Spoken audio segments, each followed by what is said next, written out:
ക്ലീമീസ് തിരുമേനിയെ കാണാൻ പോയപ്പോൾ എനിക്ക് അദ്ദേഹം സമ്മാനമായി തന്നത് മാർ ഇവാനിയോസ് തിരുമേനിയുടെ ജീവചരിത്രമാണ്. എന്നെ വിസ്മയിപ്പിച്ച ഒരു ജീവിതമാണ് ഇവാനിയോസ് തിരുമേനിയുടെ. അതുകൊണ്ടാണ് ഞാൻ ഇവിടെ ആദ്യം വന്നിട്ട് പറഞ്ഞത്, പൂജ്യത്തിൽ നിന്നാണ് ഈ സഭയും ഈ സഭയുടെ സംവിധാനങ്ങളും മുഴുവൻ ലോകമെല്ലായിടത്തും കെട്ടിപ്പടുക്കപ്പെട്ടത്. നമുക്കറിയാം, നമ്മുടെ പഴയ നിയമത്തിൽ പുറപ്പാട് പുസ്തകത്തിൽ ദൈവം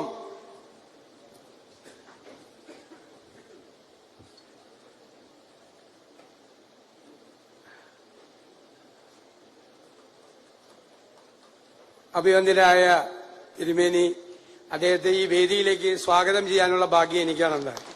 ഞാൻ ഹൃദയപൂർവ്വം സ്വാഗതം ചെയ്യുന്നു.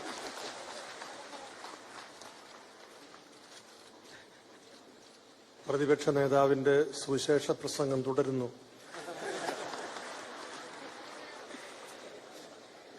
നമ്മൾ പറയും, ബൈബിളിൽ എപ്പോഴും വെളിച്ചത്തെക്കുറിച്ചാണ് പറയുന്നത്.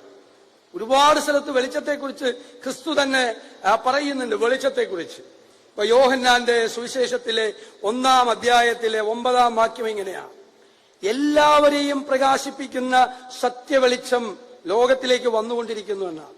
എല്ലാവരെയും പ്രകാശിപ്പിക്കുന്ന നമ്മുടെ എല്ലാവരുടെയും ദൗത്യം, ഈ സഭയുടെ ദൗത്യം, തിരുമേനിയുടെ ദൗത്യം, അഭിവന്ദ്യ തിരുമേനിമാരുടെ, വൈദികരുടെ, സിസ്റ്റേഴ്സിന്റെ, അൽമായരുടെ എല്ലാവരുടെയും ദൗത്യം അന്ധകാരം നിറഞ്ഞ ഈ ലോകത്തെ പ്രകാശിപ്പിക്കുക എന്നതാണ്.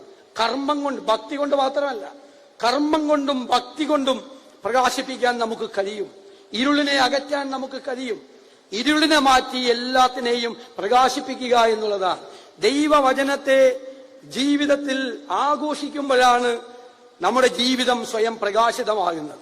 ദൈവത്തിന്റെ വഴികളിലൂടെ അറിവില്ലായ്മ അന്ധകാരമാണ്, നിവൃത്തിയില്ലായ്മ അന്ധകാരമാണ്, ഒന്നുമില്ലായ്മ അന്ധകാരമാണ്. ആ അറിവില്ലായ്മയിലേക്ക് അറിവിന്റെ വെളിച്ചം കൊണ്ടുവരിക, ഒന്നുമില്ലായ്മയിലേക്ക് ഒരുപാട് നന്മകൾ കൊണ്ടുവരിക, തിന്മയുടെ ഇരുട്ടിലേക്ക് നന്മയുടെ പ്രകാശം കൊണ്ടുവരിക. ആ പ്രകാശമാണ് ഏറ്റവും പ്രധാനപ്പെട്ടത്.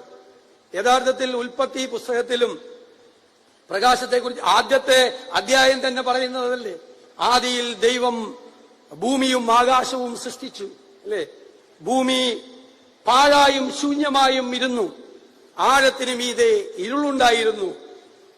ദൈവത്തിന്റെ ആത്മാവ് വെള്ളത്തിന് മീതെ പരിവർത്തിച്ചുകൊണ്ടിരുന്നു. വെളിച്ചമുണ്ടാകട്ടെ എന്ന് ദൈവം കൽപ്പിച്ചു. വെളിച്ചമുണ്ടായി. വെളിച്ചം നല്ലതെന്ന് ദൈവം കണ്ടു. ദൈവം ഇരുളിനെയും വെളിച്ചത്തെയും വേർതിരിച്ചു. ദൈവം വെളിച്ചത്തിന് പകലെന്നും ഇരുളിന് ഇരുട്ടെന്നും പേരിട്ടു.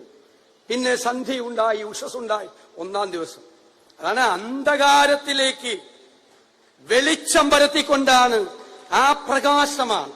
ആ പ്രകാശം ഇന്ന് നിങ്ങളുടെ സഭ ചെയ്യുന്ന എല്ലാ പ്രവർത്തികളും, വിദ്യാഭ്യാസ രംഗത്ത്, ആതുര ശുശ്രൂഷ രംഗത്ത്, ആത്മീയ രംഗത്ത്, അങ്ങയുടെ നേതൃത്വത്തിൽ ചെയ്തുകൊണ്ടിരിക്കുന്ന എല്ലാ മഹാദൗത്യങ്ങളും ആ അന്ധകാരത്തിലേക്ക് വെളിച്ചം കൊണ്ടുവരാനുള്ള പ്രയാസമാണ്. നമ്മുടെ എല്ലാവരുടെയും